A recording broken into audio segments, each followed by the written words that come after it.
We also founded a national reconciliation ministry and wrote a book to tell our story. Then Spencer and I nearly split apart in 1997, a bitter relational crisis. Yet somehow, with the help of friends, we learned to give each other enough grace to go on and to trust God for the lack. Just trying to live peacefully in one neighborhood, in one church, and with one person named Spencer taught me that reconciliation is a long and fragile journey. But the most important lesson of those 17 Mississippi years was this. Even in a deeply divided world, even in the most deeply divided relationship, the way things are is not the way things have to be. After Spencer's sudden death in 1998, in a period of discernment, our family opened a new chapter. Here in a different place on the other side of the tracks at Duke University, I found myself immediately restless.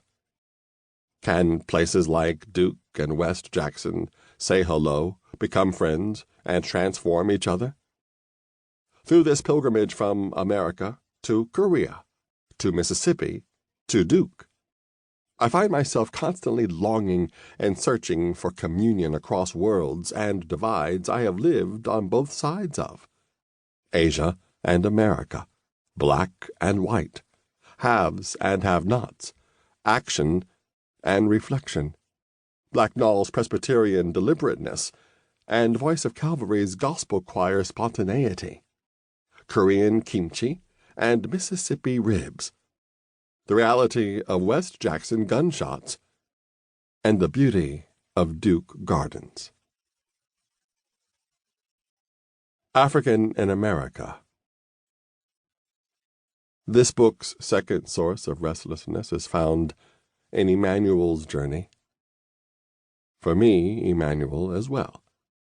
This has been an unexpected pilgrim journey, for I never imagined myself at a place like Duke. Here I am, a Ugandan who grew up in the small village of Malube, a Catholic priest in a Methodist seminary, an African living in the United States. I am a village-born and bred son of Uganda, who can remember waking up to 5 o'clock a.m. chores in the garden before running the 2 miles to school. But I have also been able to study in Uganda, Rome, and Belgium. I am now teaching in a wealthy research university, going home and back again and again in the name of a fresh conversation about Africa. My father came from a poor family in Rwanda to Uganda, raising 7 children with my mother.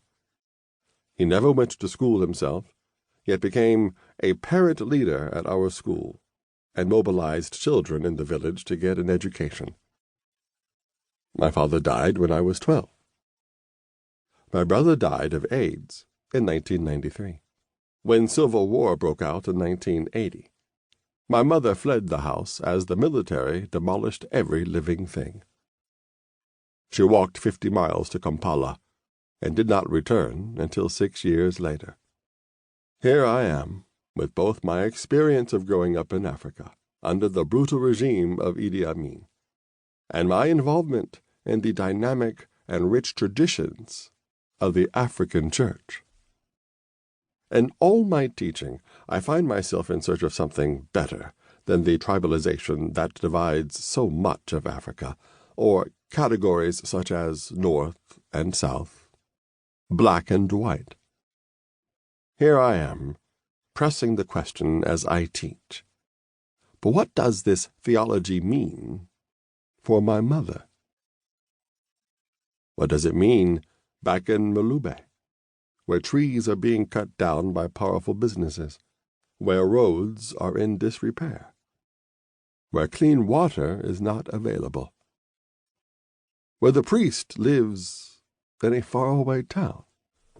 What does it mean for our conversations about God and peace never to be disconnected from the challenges of real, local places, from digging wells, organizing education, and planting trees? Whether it is building community between